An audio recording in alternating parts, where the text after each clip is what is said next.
Hi guys, welcome back. Today I'm excited because we're going to answer some questions that some of you have, and let's see what comes through. And I want to say this is always open. If ever, I know I put it on Facebook, that's why I got some questions, but if ever any of you have questions, I feel like it's sometimes something I need to dig into too. And I feel like I love getting them. And it helps me expand my understanding through the lens of the person asking the question, because I wouldn't ask it the way that you guys would ask it, if that makes sense. And I wouldn't have the same experience with the question if I didn't have the nuances coming from each one of you. So please feel free. You can find me on my website or the Facebook group. You can write a question. I think my email address is below in the notes of the episodes. So there are many ways, and just know that I too am excited to dig into them. Okay, so I'm going to start off with a light one, I think, which is from Bethany, and she asks, what is the best way to support our physical vessels diet-wise, and how to support our little ones that are very high vibrational? So the first question is diet. I'm going to tell you a story here. Before I fully awakened, it would have been around October of 2019. I was working out with a trainer, and my trainer started eating as a vegan. And so we would talk about it, and he was telling me his reasons behind it. And I mean, he was obviously a trainer, so he was working out how veganism could work as you're wanting to get fit or wanting to build muscle or what have you. And there is a movie that he told me to watch on Netflix, which I never remember the name of, but it's basically, I'm going to link it below after this. I don't want to stop and look it up because it'll just make my mind go crazy. But essentially, it was veganism through the eyes of athletes, like football players, and how it had changed their performance, and how they did this testing on the blood in what a hamburger would do to their blood versus eating vegan. And I think it added so much oxygen to the blood, or it was something and that made them actually slow down their performance by 50%. And again, I watched this 4 years ago, so I could be totally wrong on the numbers, but that's the gist. So at the time, Richard and I decided to try veganism through that lens, through just the lens of wanting to be healthier. Now, we lasted as vegans about 30 days, and it was that right around Thanksgiving. I think that was the last, we realized it was just too hard, because I literally made everything vegan that Thanksgiving, and it was just impossible. So not impossible. It is possible for those of you that feel called to be a vegan. But for me, the work that it took kind of outweighed the benefits that I was feeling. So we decided then to add back in eggs and dairy. And then that's now over 4 years ago. And yeah, I guess it would be. I'm trying to think now. I think actually we became vegan that week. Okay. So yeah, no, it's 3.5 years ago. So, why did it stick? Why did we stay vegetarian? For me personally, I felt better after I changed to adding back eggs and bread, or eggs and dairy. I don't eat a ton of dairy. I still eat a dairy alternative milk, so it would be cheese really is the only dairy, and sometimes ice cream. But other than that, it's eggs, and eggs in bread, or we eat eggs, scrambled eggs and whatever. But ever since then, I have always struggled with constipation, and once we went to being vegetarian, I got the knowing that I was supposed to follow the medical medium's recommendation on celery juice. And then I was dedicated everyday celery juice and then a smoothie afterwards for, years, at least 2.5 years. And this started to detoxify my liver. It started to help me regulate my constipation. And I felt clean. Like I felt clean for the first time. And that continued. Every day I would have breakfast of the celery juice and then a smoothie. And it was, if you know me, it was the exact same smoothie every single day. And then intuitively, it's the day after our wedding, I got really sick, and all I craved after I got better was kale. And so that would have been in October of this last year, 2022. Every day now I eat kale. I don't know why. It's just something that I feel like I need at least once a day. And the other weird thing is celery juice stopped, and so did my smoothies. Now, I know that the celery juice stopped because I had cleansed my liver enough. All of the metals that were in there, I just know we're done. And so now I'm able to eat more pure light from the kale, and I don't need the smoothie of I only put healthy things in there, but it was a mixture of things. Now it's just pure light, just get as much light in you as you can. And I feel good. Now, what I say to you is how to support your physical vessel during this time is what are you being called to now? And I'm not talking craved, because I still crave sweets, and I'm usually amazingly good at my health or my diet until Richard gets home from work, and then we have a normal dinner, and then I always want sweets. But the rest of the day, I'm kale salad and tea. That's it. So what is your body craving? What exactly is it needing? And more for substance. So when you start your ascension journey, you still may need protein you may still feel that need to digest that protein in order to get through your day. But what happens is that the more you raise in light or frequency, the less dense the food is that you want to digest, because it's such a bridge to divide to process it. So there is no right answer here. It all is what is intuitively calling to you, and also pay attention to what comes into your experience. Like the case of my trainer. He's not a spiritual person. He just brought it to me, and for some reason I talked to Richard and we were like, let's give it a try. It had nothing to do with spirituality, but it was the entry point for me to hear to then start eating more intuitively. So there isn't an answer here. We need to be exactly where we are. As we move up in ascension, and I hope this happens for me someday, where I don't want sugar, that's the thing that I haven't been able to let go of. So as I move up in vibration, will the vibration be enough to sustain that hit of I don't know if it's dopamine or just pure delight. I don't know. But will I let go of that earthly attachment to it? And I don't know the answer yet, but I can tell in my own experience that it's an evolution. And just I'm going to give the example of the chai tea, because I've talked to you guys about that before. I was craving those Starbucks chai tea lattes.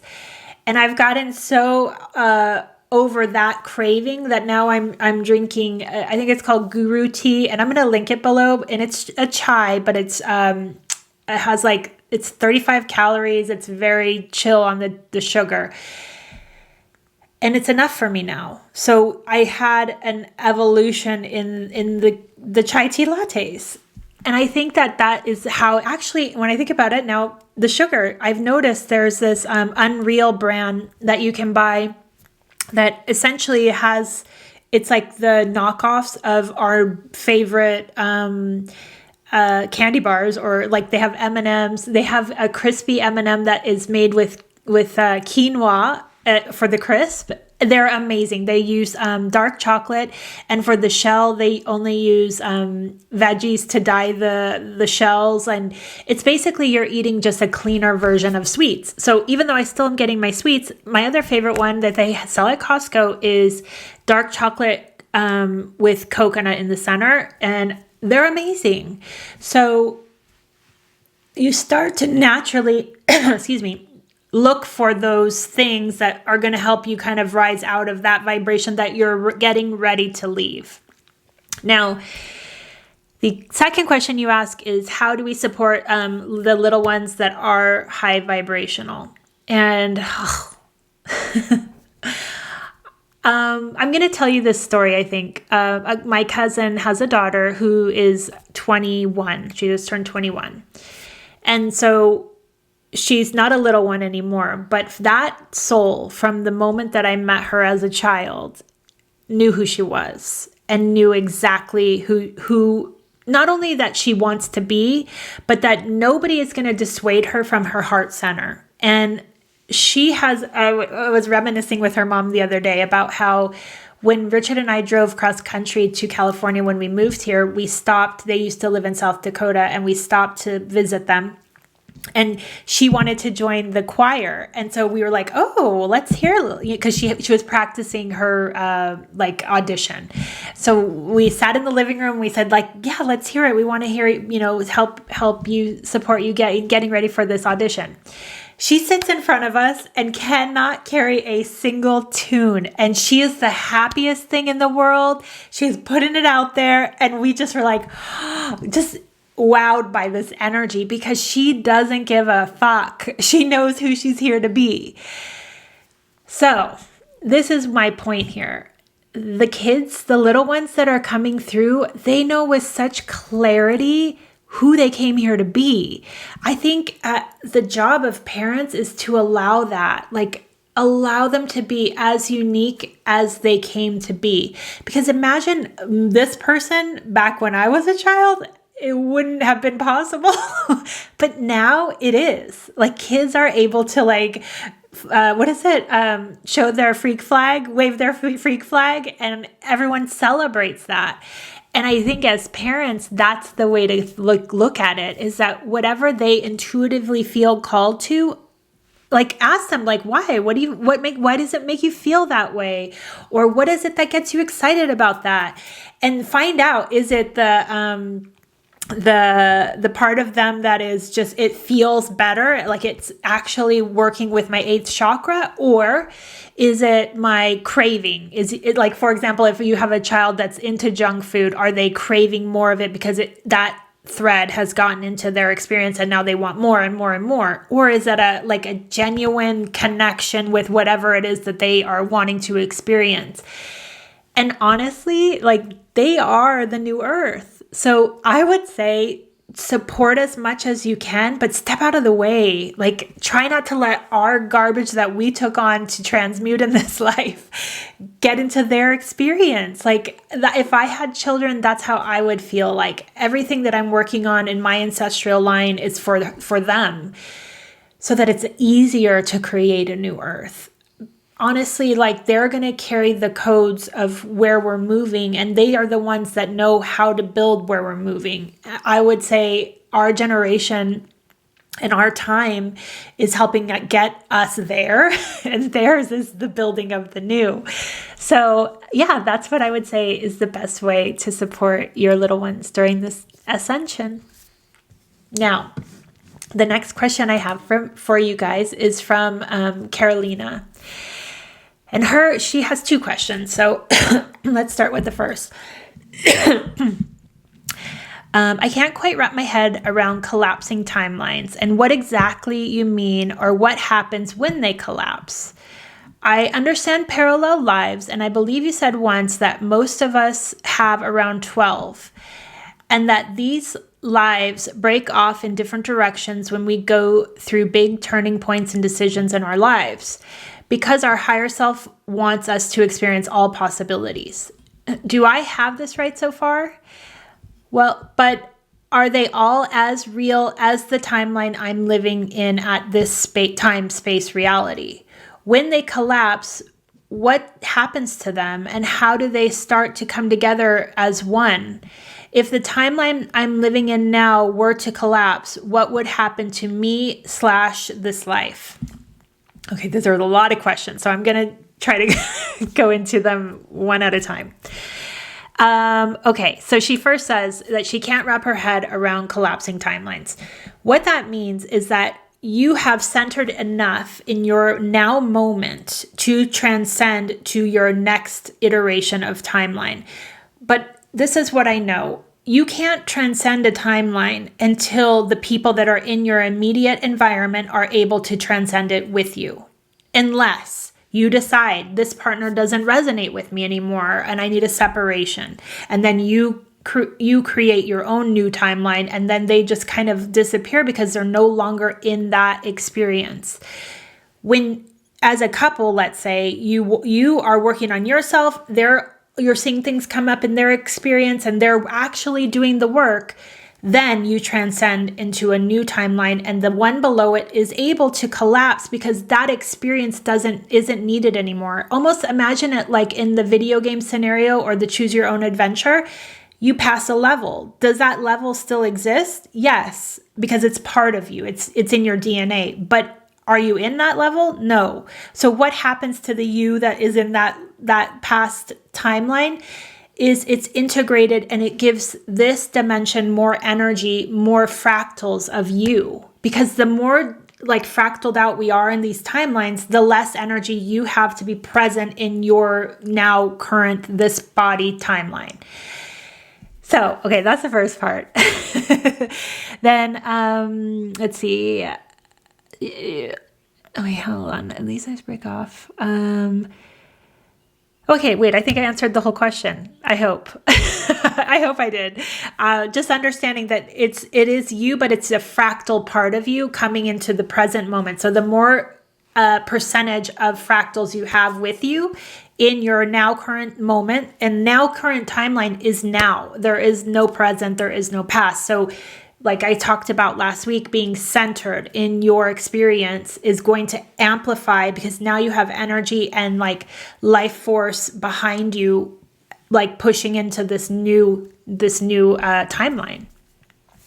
Okay, another question she has, it says, another question I have is around one of your more recent episodes with the recording from the hypnosis session with Alice & Co. Was the blue being creature that you channeled your higher self? Okay, that's the first question.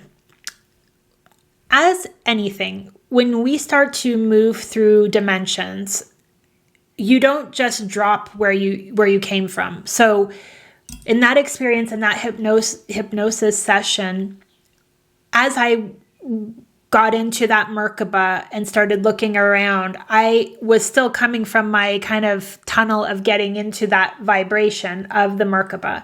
So immediately Allison asked, who do you see? What's around you? And when I said that I was in a ship, she asked like, well, what do you see? I think she said like, are there dials? Are there computers? And I had to pull back from that and be like, no, it's a Merkaba. Now, then she asked, who's there? So we are so imagine that when you go into that state of hypnosis, but the leader or the guide is calling out to you to identify with things. My consciousness says, oh, okay, I need to put a vessel to this experience, or a vessel to, what I'm seeing, what I'm feeling, which then I unconsciously, I guess, because I wasn't there, but called forth the memory of the blue being that I've been. Okay. So was that me? Was that my higher self? Yes. From a third dimensional or fourth dimensional experience, because the questions that she was going at that point that she had gone into were pretty aligned with third dimension. They're instead of what do you feel? What are you experiencing? And I think she does use those words too. It's trying to get the brain to identify with something. So the deeper that I got into the experience, the vessel of the blue being melted away and it became me. And then when for example, she asked, do I have something on my chest? And I don't even know, like, so weird that she asked that question, but I didn't look at it. I looked down. So then it became an understanding that it's me. You know, like when I am in parallel lives in my dreams, I never see myself from the outside. I'm always experiencing it as if it's happening to me. And this is very similar. We try to create a separation with our higher selves as being something that it's not this, because that's our experience. We have polarity and we want to see outside of ourselves. But the more aligned that you become and the higher your vibration goes, you feel it is me. like there isn't a separation. And that's the point. Like, we're trying to get to a place where, and I've said this before, no longer are these our angels or our spirit guides. It's literally me. And I'm just reminding myself of this experience. So I hope that answers the first questions. And then she says, so the question was the blue being creature you channeled your higher self? And then if so, does that mean that our higher self can be a physical being? And is there a difference between our higher selves and our souls? Okay, so yes and no. We have multi-dimensions. So the higher self is the one that's closest connected to you, to this time, space, reality. In my case, it was in my Merkaba right above my head. Now, do I and do the higher self contain the soul? Yes, because we are one. We are all part of the tube that's coming down to this planet. So yes, it is your higher self.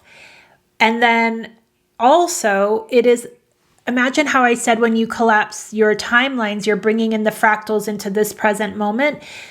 It works this way as well. So the more that you collapse your separation illusion, you realize that now this vessel's energy can go up and connect with that higher self energy, which amplifies that energy, which makes it feel even more you because you're part of it. And it only keeps moving up the ladder. So the answer is yes. And is there a difference? Yes, the soul is that that part of you that's the oversoul, the part of you that is like fractaled down so many times to get into this experience, because you can only hold a small percentage of what your being is. And they are different, but the same. I know that's weird. Okay. Then she says, I picture my soul as being an energy body, connected to the divine / source / God. And in my head, this is my higher self, where we're one and the same, but maybe not. And then she says, to add to her confusion, her sister-in-law, who she doesn't particularly resonate with, who is supposedly a spiritually connected person and a psychic medium, told her that their soul family is pixies / fairies. And then she says, I'm confused. Okay. I'm going to put this back on you and say, when you don't resonate with someone, they do not see your perspective. They aren't even in the same ballpark as you. So definitely, if you don't resonate with this woman, no matter how psychic she's going to be, she sees it from her perspective. And the way that we get closer to our soul family is that, let's say, my perspective, you resonate with.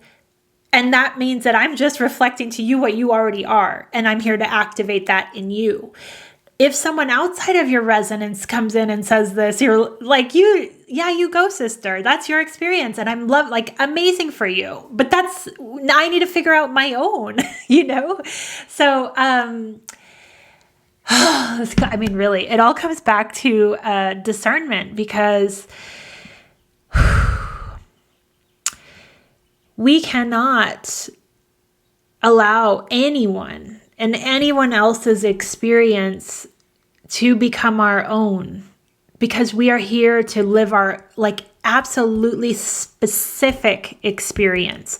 You're going to find that the more specific you get in your purpose, these things just come along to help boost you up. They don't confuse you. They're not like, wait, she's more connected than me, so she must know. And to be honest, I stopped, and I mean, I'm open up to the future of this changing maybe once I learned this lesson in my own experience, but I stopped having teachers because I could see that it was their perspective. The more centered that I became, I realized and inside my cells is my perspective. All I need to do is tap that perspective. And then you're then sharing that, right? And then you start to collaborate and you start to bounce ideas off of other perspectives, but it's coming at it from a way higher frequency because they're able to meet you where you are. So I hope that helps. I'm sorry. I'm answering these. Okay. I had gotten another question, which I couldn't find, but the person wanted an update on the sonic slider. And if you guys see my YouTube channel, you can see it's one of the most watched videos. And I think the reason is because I connected it to the pineal gland. Now, yes, I 100% still believe that this tool has the ability to start breaking up the calcification on the pineal gland. But not only that, it amplifies energy as that vibration's going in and doing its work. It's amplifying the energy because your intention is also placed on that, and that's what's waking this area up. Now, for me personally, I think I did that video almost a year ago, and it has evolved. My experience with the sonic slider has evolved, and I use it where I'm at. So recently, a lot of people when I do ascension readings, are coming up to the opening of the fourth dimension, which is the heart portal, which is the 8th chakra. It's also called the thymus. And this area is a lot like the pineal gland in that it needs an activation. So I went from using this here to now here. And this is everything. Once you get past you're opening up all 7 of your chakras, you go to the 8th. And then what you're trying to do, and if you don't have the sonic slider, you can use tapping. That's another way to open it. But essentially, you're trying to, again, bring that intention and vibration to the next portal that needs opening. So yes, a 100. This is still my tool of choice. I do use it. I'm not a user every single day. I intuitively know when I need it. So let's say if I'm doing, I did a journey with a group and I was getting kind of overwhelmed. I know, and I feel it in my chest, and then I breathe into it. So that's what I mean. I use it intuitively. I think until you tap into that part of yourself, you can use it every day, every other day, but it's almost like if you were going to pull an oracle card, or in my case, every time I come into my office, I light a candle and an incense. 100 every day. That's what I do. It's intuitive. I just know it's needed and I do it. Same thing. When you feel that, like, have it sitting, like mine is on my desk. So it's in my peripheral and I know when it's calling me and I can see like, oh, there you are. And I have it. Same thing. You start to use it as you feel it. And, you know, like a friend of mine was explaining that she brought it on a sail ship in the Bahamas recently, and one of the guys on the ship, I think he ran into a surface and he got this big welt, I think, in his leg, and she had her sonic slider with her, and she's like, look, try it, like it feels good and it can't do any harm. So because he was she thought a third dimensional experiencer. But he was open to it and he used it, I think she said for 5 minutes, and it kind of broke up that knot.